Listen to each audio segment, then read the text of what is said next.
नमस्कार दोस्तों, मैं हूं राज। आप देख रहे हैं हाईवे 33। तो चलें आज की कहानी में। लेकिन दोस्तों, अगर आप मेरे नए चैनल पर अभी तक नहीं गए हो तो जल्दी से जाइए। उस चैनल का लिंक इसी वीडियो का डिस्क्रिप्शन बॉक्स में है। राज की कहानियां। चलते हैं फिर आज की कहानी में। दोस्तों, आज की कहानी तो शुरुआत तो उत्तर प्रदेश में हुआ था, लेकिन जो उसका अंत था ना, वो बेंगलुरु में जाकर के खत्म हुआ, अंत हुआ। ऐसा क्या हुआ था जिसकी शुरुआत उत्तर प्रदेश में और अंत जाकर के बेंगलुरु में हो? ये कहानी है अलका और सुरेश की। अलका सुरेश अब पति पत्नी थे। 6 महीना उनको शादी को हो चुके थे। खैर, उनका जो दोनों का घर था ना, उत्तर प्रदेश में था और विधिवत शादी हुई थी। अरेंज मैरिज हुआ था। इसके बाद सुरेश अपनी पत्नी को लेकर के बेंगलुरु पहुंच चुके थे, जहां पर उनका काम था, काम करते थे और अपने फ्लैट में अब आ चुके थे। अब इसके बाद अब रोज का सुरेश अपने ऑफिस जाते और जो अलका थी अपना घर बार संभालती। अलका भी पढ़ी लिखी थी और सुरेश तो जॉब में थे ही, अच्छी जॉब में थे। अलका भी अब जॉब करना चाहती थी, लेकिन सुरेश कहती कि नहीं नहीं, ऐसा अभी नहीं करना है, अभी हमें इसकी कोई जरूरत नहीं है। अभी तो हमारी शादी का 6 महीना हुआ। अभी तुम घर बार को देखो, घर संवारो, और मैं हूं ना कमाने के लिए। अभी हमें ऐसी कोई खास जरूरत नहीं है। अब मैं तो कहूंगा अलका कि तुम्हें जॉब करने की अब कोई जरूरत है ही नहीं है। अब अलका जो घर में बैठी बैठी बोर हो जाती, कहती सुरेश, मुझे दिन भर घर में अकेले बैठा रहना होता है, मेरा जी नहीं लगता है, इसलिए मैं सोच रही थी। खैर, जो सुरेश थे वो टालते रहे कि चलो कोई बात नहीं, मैं देखूंगा, इसके विषय में फिर बात करेंगे। और इस तरह करते करते 1 महीना और गुजर गया था। लेकिन अब वाकई में अलका दिन भर अकेले घर में रहती और एक तो वहाँ का जो भाषा था अलग था, दूसरी चीज़ थी कि उनको कोई सहेली भी नहीं बनी थी। फ्लैट था और सब अपने आप में मस्त रहने वाले लोग थे। एक दूसरे को कोई जानता तक नहीं था, जहाँ तक अलका कहना था। तो आखिर उस जगह पर कोई भी इंसान हो तो उसका दिल जरूर घबराता है, अकेलापन सताने लगता है। लेकिन सुरेश कह रहे थे कि अलका, थोड़ा सा मुझे वक्त दो, टाइम दो, अब मैं तुम्हारे लिए जॉब ढूंढ रहा हूँ, और जैसे कोई अच्छी सी जॉब मिल जाएगी अब फिर मैं तुम्हें लगा दूंगा जॉब पर। फिर तुम्हें अकेलापन का महसूस होना बंद हो जाएगा। सुरेश भी अपनी जगह पर सही थे और वो भी चाहते थे कि अरे भी अभी नई नई दुल्हनियां हैं और लोग क्या कहेंगे, कि ले जाकर के सीधा जॉब पर लगा दिया। अब समाज में रहते थे, अब थोड़ा सा उनको समाज का वो भी था, डर था कि लोग उन पर कहीं उंगली ना उठाए। अब दोनों अपनी अपनी जगह पर सही थे। अलका का कहना था कि मैं अकेले घर में बोर हो रही हूँ, और सुरेश अब तो समझ ही चुके हैं समाज के डर से, अब वो थोड़ा सा वक्त लेना चाहते थे। अब 7 महीना उनका शादी का कंप्लीट हो चुका था और इस बीच अपनी मम्मी पापा से जो अलका थी अब फोन पर बात किया करती थी। जब भी बोर होती तो अपनी माँ को फोन लगा देती। माँ से अब बात करती रहती थी। माँ समझाती थी कि बेटा कोई बात नहीं है, अब नया शहर है, धीरे धीरे तुम भी वहाँ पर पुरानी हो जाओगी, लोगों से जान पहचान हो जाएगा, अब फिर तुम्हें अच्छा लगने लगेगा। ऐसा होता है बेटा, नई शहर नई जगह पर तुम जाओगे ना तो ऐसा ही महसूस करोगे, इसमें कोई चिंता की बात नहीं है, और तुम्हें आना है तो तुम आ सकती हो, तुम्हारा अपना घर है, इसमें कोई पूछने वाली बात नहीं है। लेकिन अलका कहती थी कि नहीं सुरेश, मुझे अभी जाने नहीं देंगे। अब बात भी अलका का सही था, अभी तो शादी का कुछ ही महीने 7 महीना हुए थे। इतना जल्दी बेंगलोर से उत्तर प्रदेश और फिर पत्नी को लेके आना और थोड़ा ठीक नहीं लग रहा था अलका जो सोच रही थी। खैर, वो बात खत्म हो चुकी थी और सुरेश डेली रात को करीब 9 बजे, कभी 8 बजे अपना जॉब से आते थे। इसके बाद पत्नी के लिए अब दुखी रहती थी, अकेलापन एहसास होता रहता था। तो अब एक आध दिन पर कोई नए नए गिफ्ट लेके आते थे ताकि पत्नी खुश रहे। यही तो चाहते थे सुरेश। जितना हो सकता था अपनी पत्नी को खुश रखते थे, हंसाते थे। और उस रात भी ऐसा ही हुआ था। जब आए थे ना सुरेश, तो अपनी पत्नी के लिए एक सुंदर सा गिफ्ट लेके आए थे। अलका जब देखी तो वो भी खुश हो गई। इसके बाद बात वहीं पर आकर के अब अड़ गई थी। अलका कहने लगी, ठीक है सुरेश, कहाँ तक मेरी बात पहुंची? अब मेरे लिए कोई जॉब का इंतजाम हुआ? सुरेश कहने लगे, हाँ, इसी हफ्ते में अब तुम्हारा मैं 2-3 जगह पर बात कर रखा हूँ और कहीं ना कहीं पर फाइनल हो जाएगा। तुम तैयारी रहो एक तरह से, बस तुम्हारे पास बस हफ्ता दिन का वक्त है। अब इसके बाद अलका खुश हो गई थी कि चलो अकेलेपन से मेरा निजात मिलेगा। मैं ऑफिस में जॉब करूंगी और वहाँ मेरे कई मित्र बन जाएंगे। अलका एक तरह से खुश थी कि अकेलापन से मुझे छुटकारा मिल जाएगा। इसके बाद अलका सुरेश भोजन वोजन करने के बाद चैन से अपना पलंग पर सो चुके थे। गहरी नींद में दोनों को दोनों चले गए थे। लाइट 0 वाट का अब घर में जलता हुआ छोड़ दिया था। घड़ी का सुई आगे बढ़ती जा रही थी। टिक टिक टिक टिक करते हुए 11 बजा, फिर 12 बजा, अब फिर जाकर के 1 बज चुका था। दोनों बेपरवाह कि वक्त गुजरता जा रहा है, घड़ी की सुई आगे बढ़ती जा रही है और दोनों थकान में थे और नींद घेरे हुई थी। अब आसपास में क्या हो रहा है, अब तो वो नींद की दुनिया में है। अब उनको दिन दुनिया से क्या मतलब है। अचानक उनका डोर बेल बजता है। इतना जब आवाज आती है डोर बेल की तो सबसे पहले अलका की आंख खुलती है। अलका जैसे ही उठती है तो सुरेश भी उठ जाते हैं। ये रात के टाइम डोर बेल किसने बजाया? सुरेश थोड़ा सा घबरा गए थे। घड़ी देखा तो रात के 1 बज रहा था और यहां पर तो उनको कोई अच्छी तरह से जानता भी नहीं था। फ्लैट था नीचे से ऊपर तक और उस जगह पर वो लोग किराए पर रहते थे। अब इतना किसी से मेल जोल भी नहीं था। आखिर कौन हो सकता है? रात को 1 बजे अलका और सुरेश एक दूसरे की तरफ देख रहे हैं और तभी दूसरी बार घंटी बजी, कॉल बेल बजा। अब अलका और सुरेश फिर एक दूसरे को देखने लगे और सुरेश बुदबुदाते हुए कहने लगे अलका से, अलका ये कौन हो सकता है? रात के 1 बज रहा है, कौन आया होगा दरवाजे पर? अलका कहती है कि आप लेटे रहो, मैं जाके देखती हूं। लेकिन सुरेश कहने लगा, अरे नहीं अलका, 1 बज रहा है, तुम्हारा दिमाग खराब है, मैं ही जा रहा हूं, तुम बैठे रहो। अब अलका के छोड़ करके सुरेश दरवाजे की तरफ बढ़ते हैं। घर की सारी रोशनी एक तरह से ऑन कर देते हैं। कमरा रोशनी से नहा जाता है और अलका पलंग पर बैठी हुई सुरेश को जाती हुई देखती है। सुरेश बेडरूम का दरवाजा खोल करके कमरे से निकल चुके थे और मेन गेट पर पहुंच चुके थे और उन्होंने अब आवाज भी लगाई, कौन है बाहर में? कौन है इस टाइम में? क्या काम है? और तभी तीसरी बार फिर कॉल बजी और आवाज बहुत तेज थी। सुरेश एकदम चौंक गए क्योंकि घंटी दरवाजे के ऊपर ही लगी थी और बड़ा अजीब सी आवाज लगा उनको उस वक्त में। घबरा गए एकदम।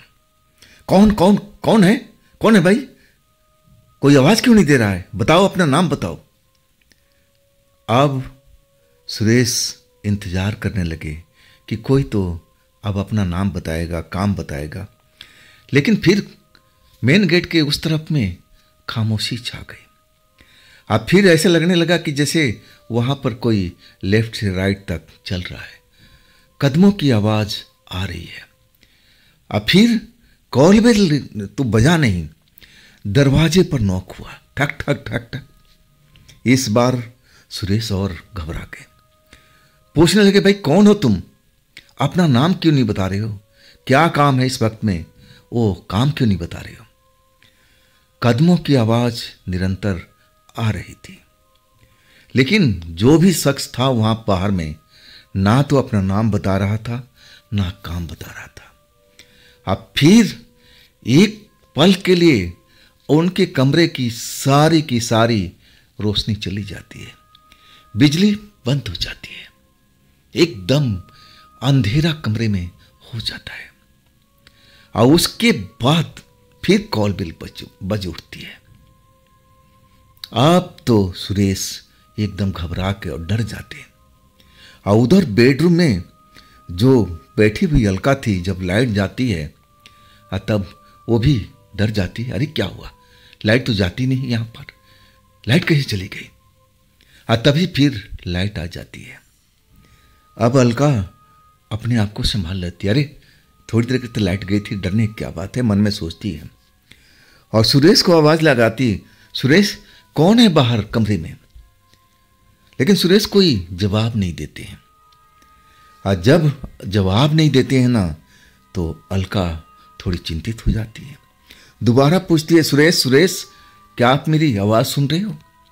लेकिन सुरेश गेट पर खड़े हुए ना जाने की सोच में डूबे हुए, और अलका पलंग से उठ जाती है और सीधा अपने कमरे से बाहर निकल करके और मेन गेट पर चली जाती है।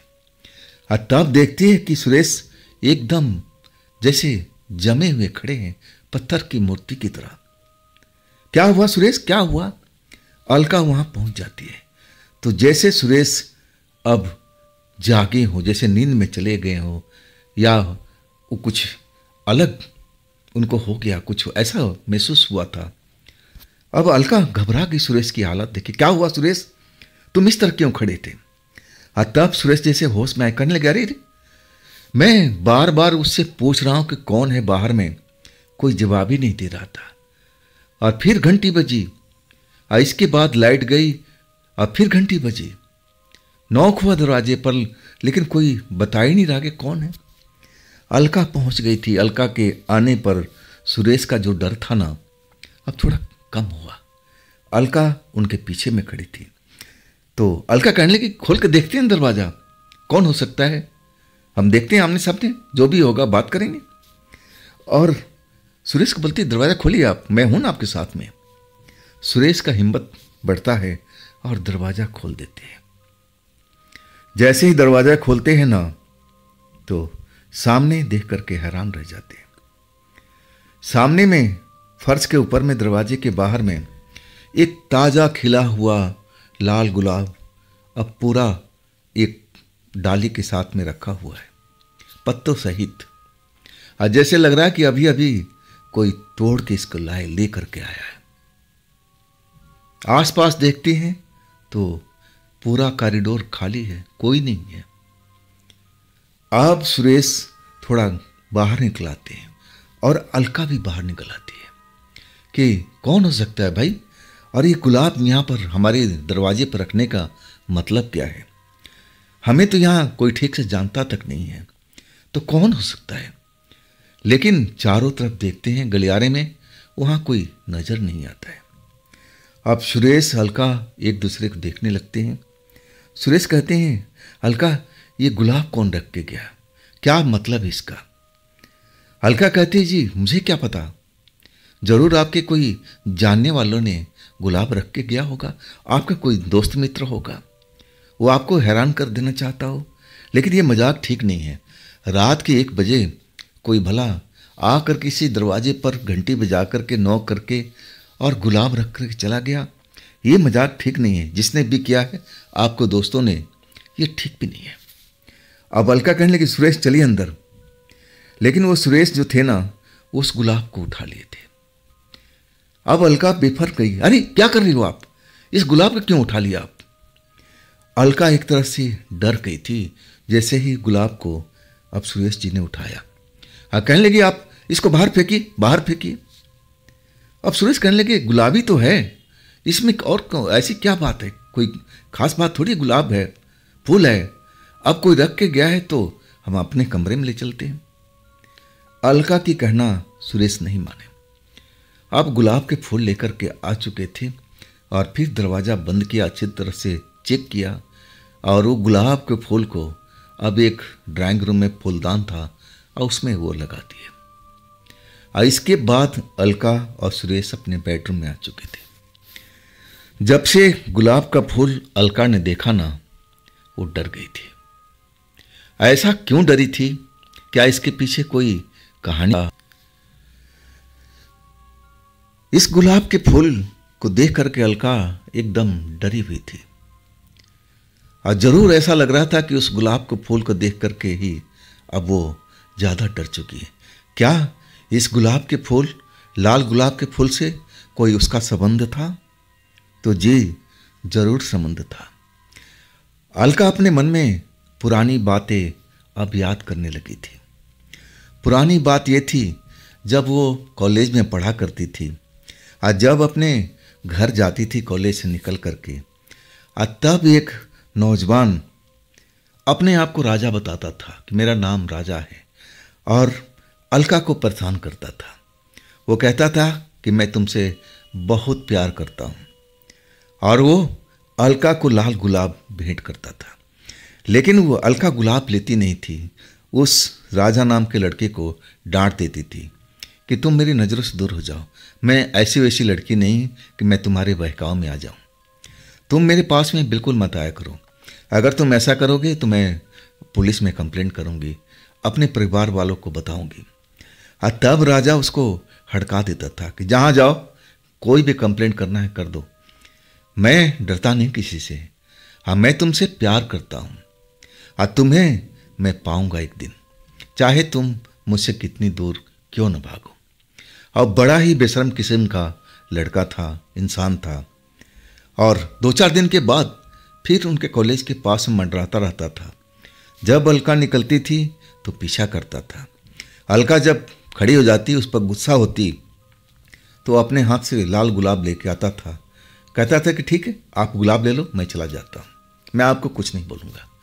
और जाते जाते बोलता था कि मैं आपको ज़रूर एक दिन पाऊँगा, मैं आपसे ज़रूर शादी करूँगा, ये मेरा पक्का इरादा है। और इसके बाद अलका उसको खरी खटी सुनाती थी, गुलाब को फूल को फेंक करके अब फिर अपने घर को चली जाती थी। अपने परिवार में भी बताया, अपने माता पिता को, एक लड़का मुझे परेशान कर रहा है कॉलेज से जब मैं निकलती हूँ। अब माता पिता भी जो थे, अब चिंता तो होती थी, जवान बेटी है, कुछ ऊंच नीच ना हो जाए।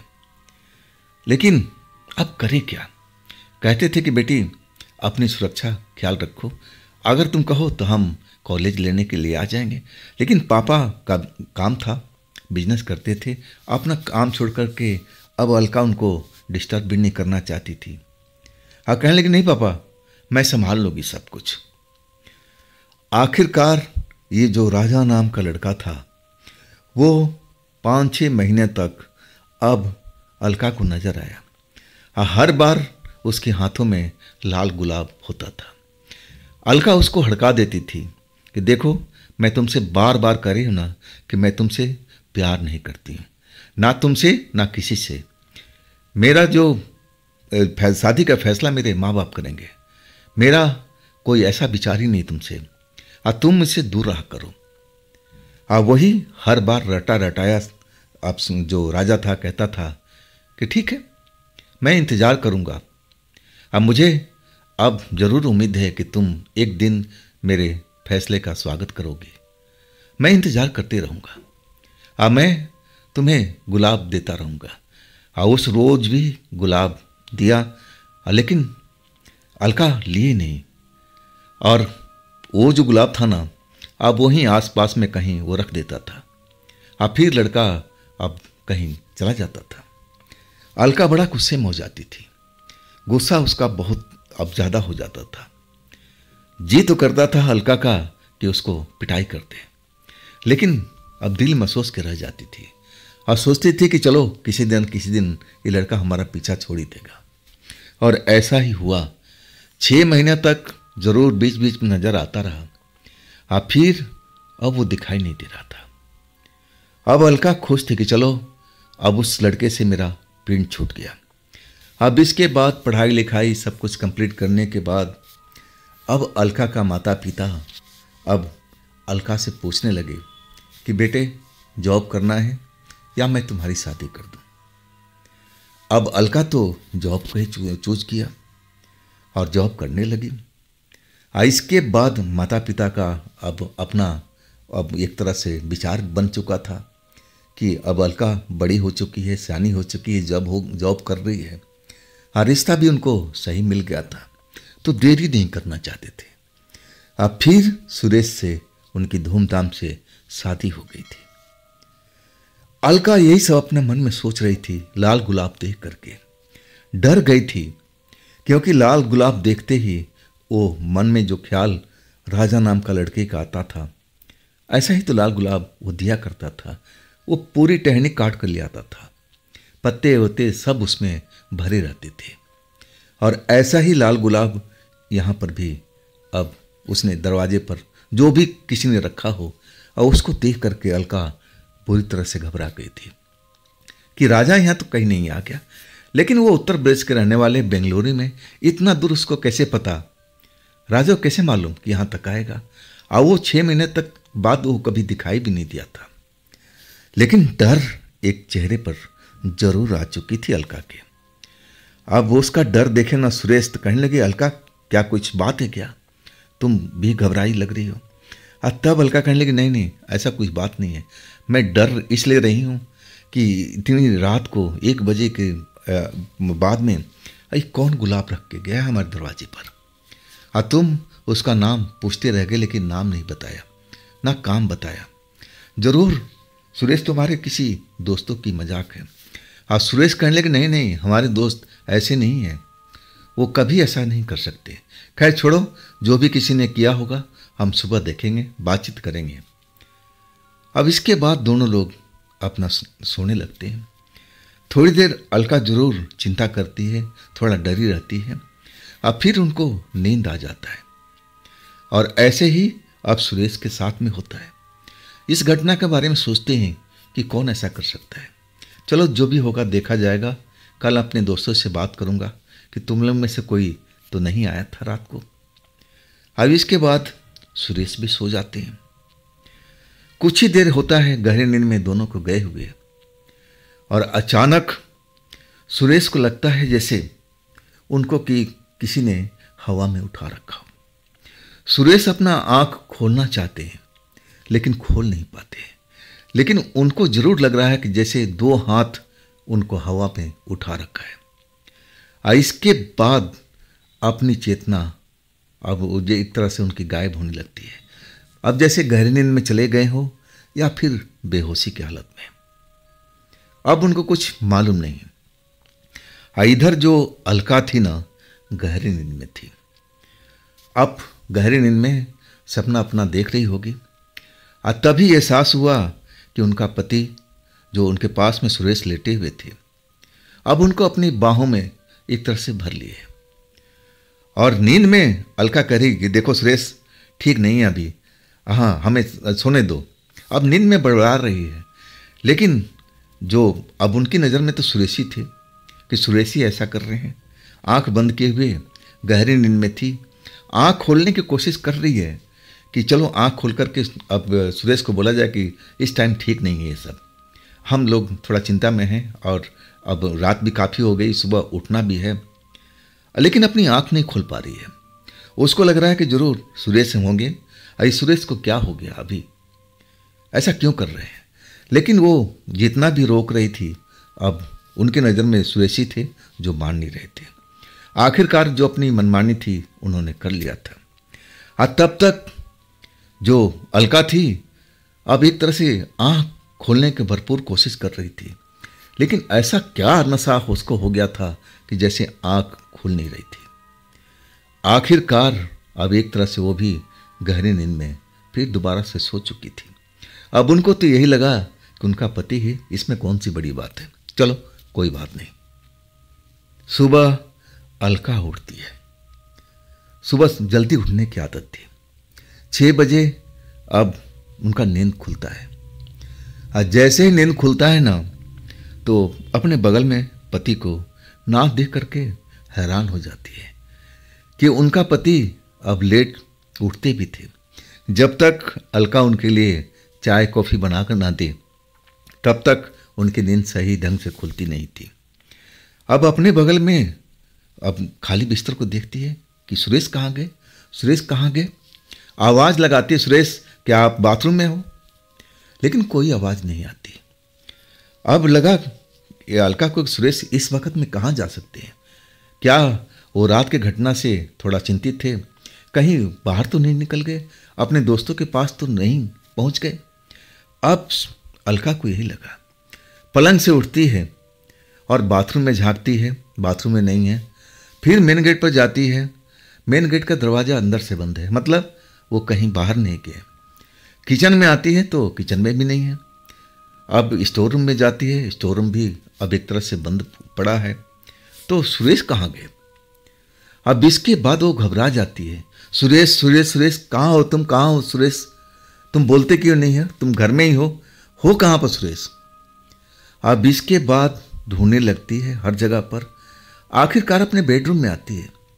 अब बेडरूम में जो उनका पलंग का दूसरी साइड का हिस्सा था, जब उधर देखती है ना तो हैरान हो जाती है। सुरेश तो फर्श पर लेटे हुए हैं। अब अलका को समझ में नहीं आता कि पलंग से ये कैसे जमीन पर आ गए और कैसे मजे में सो रहे हैं, हो क्या गया इनको। अब सुरेश को जगाती है। सुरेश आंख मल करके उठते हैं, कहते हैं कि अरे उठते ही मैं यहां पर कैसे आ गया। अब एक तरह से सुरेश भी हैरान, अलका तो हैरान थी। अब सुरेश कहते हैं मेरे सर में भारी दर्द हो रहा है, ऐसा क्यों हो रहा है, अब मैं पलंग से यहां तक कैसे आया।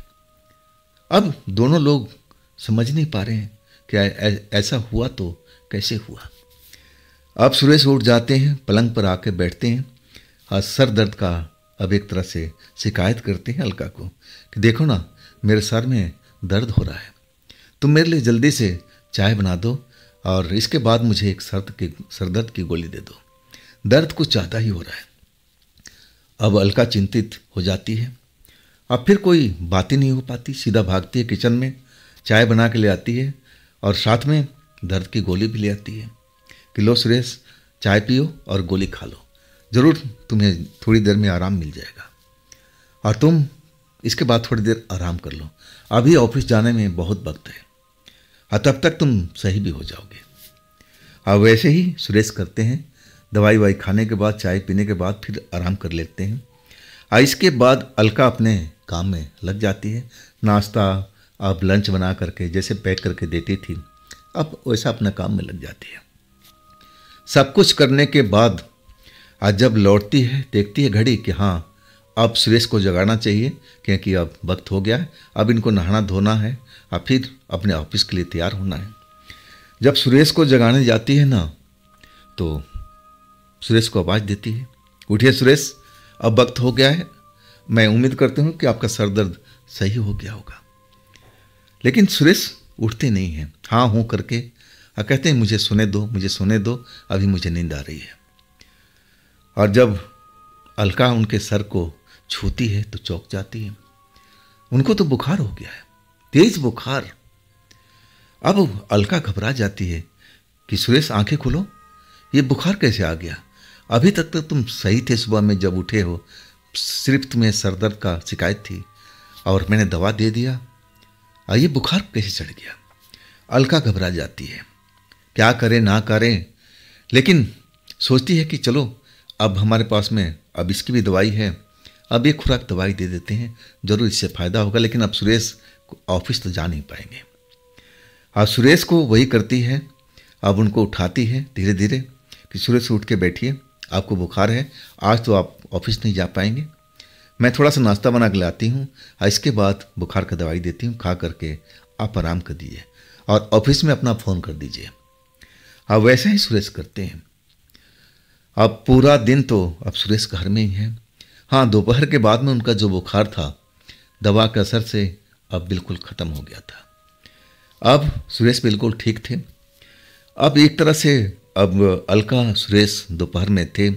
अब इसके बाद में घर में काम ही कोई नहीं था। अब दोनों पलंग पर बैठे हुए अब एक दूसरे की बात कर रहे हैं, रात वाली घटना पर चर्चा कर रहे थे कि कौन हो सकता है, लाल गुलाब किसने भेजा है, ऐसा कौन किया है। हमारे दोस्तों से अभी बात नहीं हुई है, लेकिन मेरा दोस्त ऐसा नहीं है। सुरेश अलका को समझा रहे थे और अलका भी समझ रही थी कि ऐसा कोई भला क्यों करेगा। किसी के फ्लैट के सामने घंटी बजा करके गुलाब का फूल रख करके भाग जाना, ये कौन करेगा भला, और भी रात के 1 बजे।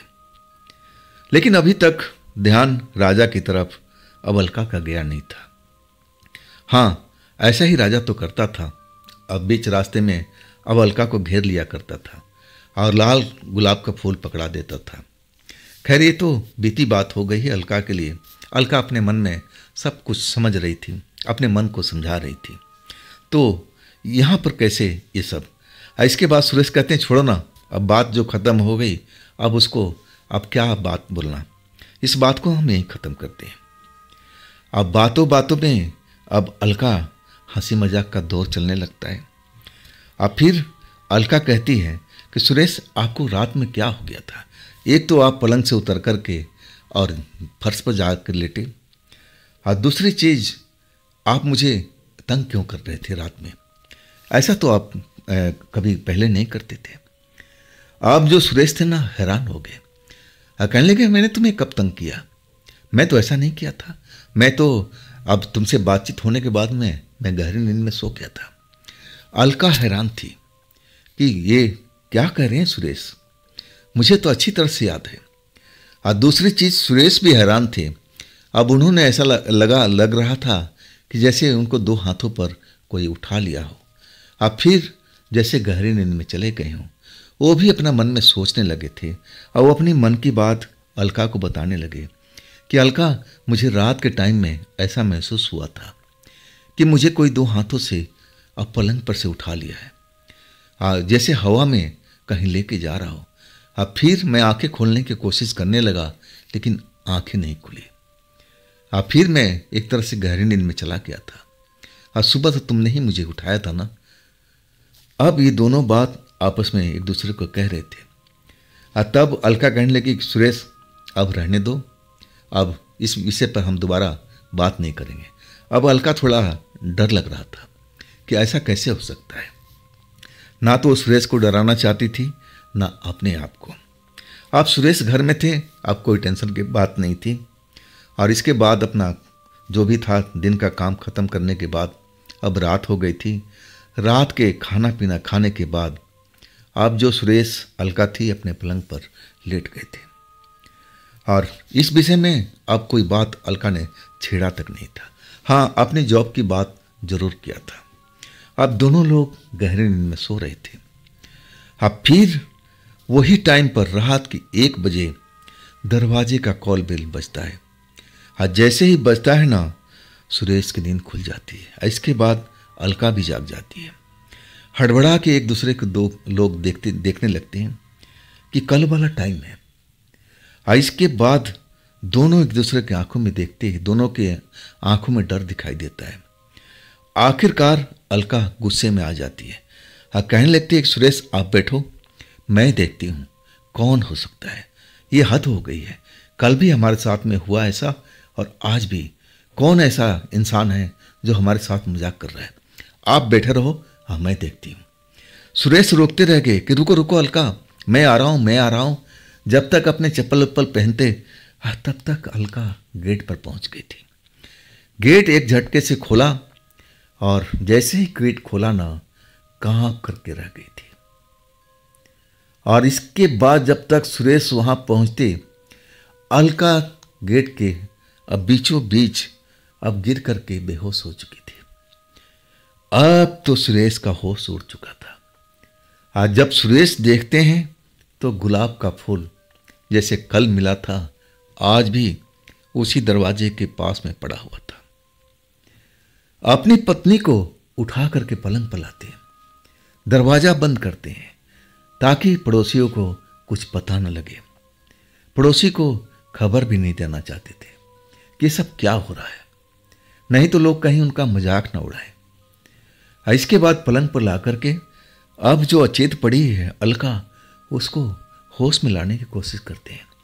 पानी छिड़कते हैं और आवाज लगाते हैं, अलका क्या हुआ तुम्हारे साथ में, क्या कैसे बेहोश हो गई।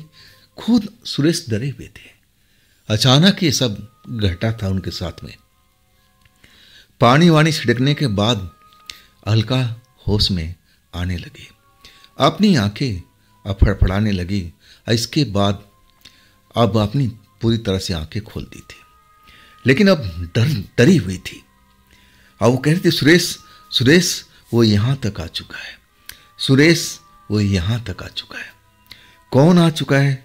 सुरेश पूछ रहे थे। किसको तुमने देखी अलका, नाम बताओ, कौन हो सकता है, क्या तुम जानती हो? तब अलका कहने लगी कि हाँ सुरेश, मैं जानती हूँ शख्स को। वो उत्तर प्रदेश से अब बेंगलुरु कैसे पहुंच गया है, कैसे हो सकता है, ये पॉसिबल ही नहीं है। आखिरकार ऐसा क्या देख लिया था अलका ने? अलका का कहना था कि सुरेश, मैं जो ये घटना बता रही हूं ना, मैं जैसे ही गेट पर गई और झटके से दरवाज़ा खोला तो मेरे होश उड़ चुके थे। मेरे सामने में मेरा वही आवारा प्रेमी जो मुझे रास्ते में रोकता था, गुलाब का फूल देता था, मेरे सामने खड़ा था, वही गुलाब का फूल लेकर के। और जैसे ही उसने मुझे देखा, अब मुस्कान उसके चेहरे पर दौड़ गई थी। लेकिन सबसे विचित्र बातें थी कि उसकी आंखों में एक चमक सी दिखाई दे रही थी। ऐसा लग रहा था कि जैसे बिना पैर का हो, आधा ही शरीर उसका मुझे दिखाई दे रहा था।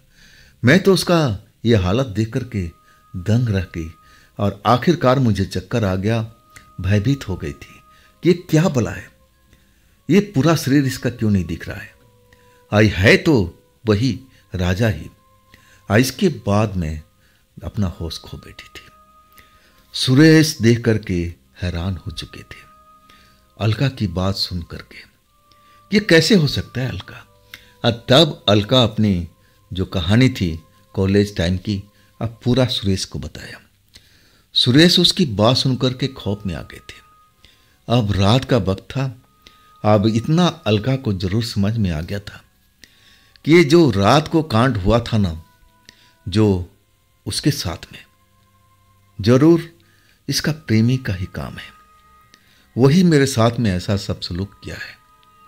और ये जो सुरेश अब पलंग पर नहीं थे, पलंग से जैसे सुरेश का कहना था कि जैसे किसी दो हाथों ने उठा लिया था हवा में, फिर उनको याद ही नहीं था। अपने आप को अब सुबह जमीन पर पाते हैं। अब ये सब बातें सोच समझ करके दोनों लोग भयभीत हो चुके थे। भयभीत होने वाली बात ही थी। रात अभी काफी थी और दोनों लोग डरे हुए थे। अब अलका को भी लग चुका था कि ये सब राजा है और राजा भूत बन चुका है, कैसे क्या है, वो मर चुका है। अब ये जानने का वक्त नहीं था, लेकिन जो उन्होंने देखा था उसका रूप रंग और आधा शरीर, अब वो तो समझ चुकी थी कि जरूर ये अब वो उसी राजा का भूत है और उनका पीछा करते करते यहाँ तक आ गया।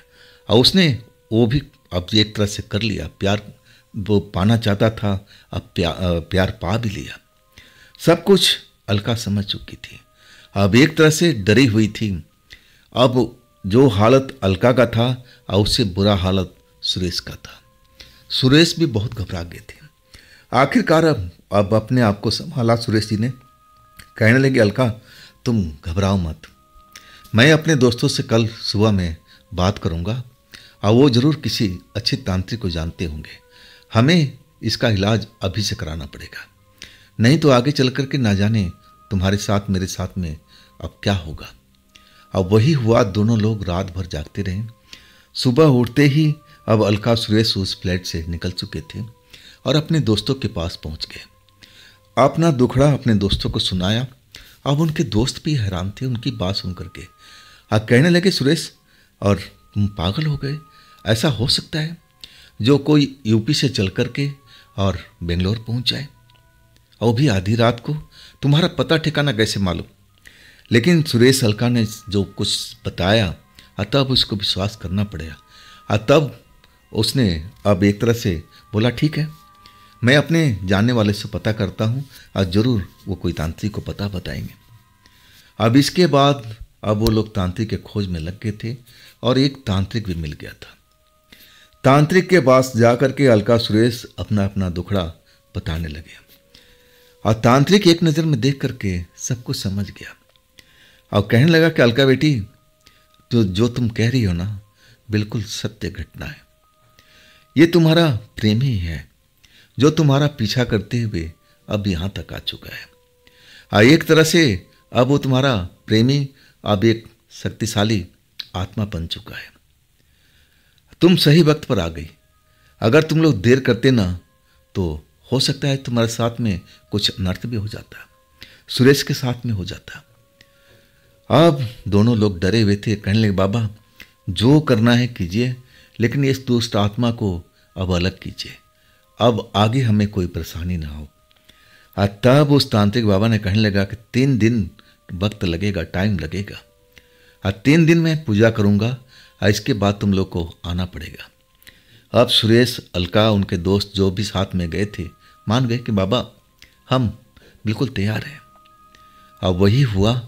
3 रोज पूजा वूजा करने के बाद तांत्रिक अब दोनों को एक एक ताबीज़ भी बना के दिया कि ताबीज़ कुछ महीना तक अपने पास जरूर रखना, लेकिन ये मैं तुम्हारे बस मन के शांति के लिए दे रहा हूँ, लेकिन असली जो पूजा था मैं कर दिया हूँ। अब मुझे ऐसी कोई उम्मीद नहीं है कि वो अब तुम्हारा जो प्रेमी अब तुम्हारे पास में आएगा, अब नहीं आ सकता है। अब वास्तव में अलका सुरेश के साथ ऐसा ही हुआ था। उस पूजा करने के बाद में सब कुछ अब ख़त्म हो चुका था। ना कोई घंटी बजती थी, ना कोई अब गुलाब का फूल दरवाजे पर मिलता था। एक तरह से वो लोग इतना डर गए थे ना कि उस किराए को, घर को, फ्लैट को अब उन्होंने खाली कर दिया था, दूसरी जगह जा कर के दूसरा फ्लैट लिया था। फिर ऐसी घटना उनके जीवन में कभी नहीं घटी थी। हाँ, जब अलका गई अपने पति के साथ उत्तर प्रदेश, और इसके बाद वो थोड़ा बहुत जानकारी लेना चाहती थी कि जो वाकई में वो लड़का वास्तव में मर चुका है। अब अपने सहेलियों से जो भी कॉलेज टाइम में पढ़ती थी और उनसे सब जानकारी लेना शुरू किया, लेकिन किसी ने नहीं बताया कि अब कोई जानता नहीं था। अब जो भी हो या जानता भी हो तो बताना नहीं चाहता था, लेकिन उसके बारे में कोई पक्की खबर नहीं मिली। लेकिन अब उस राजा से पीछा छूट चुका था अलका को, एक तरह से सदा के लिए। तो दोस्तों, ये थी आज की घटना अलका और सुरेश के साथ में घटी हुई। ये घटना आपको कैसी लगी ज़रूर कमेंट में बताइएगा। और दोस्तों, ये भी चैनल आप ही का है, इसको भी अपना प्यार दीजिएगा, लाइक कीजिएगा, सब्सक्राइब कीजिएगा और अपने दोस्तों को शेयर भी कीजिएगा। अब फिर हम मिलते हैं दोस्तों कल इसी चैनल पर, इसी समय पर। आप लोग अपना ख्याल रखिएगा। नमस्कार।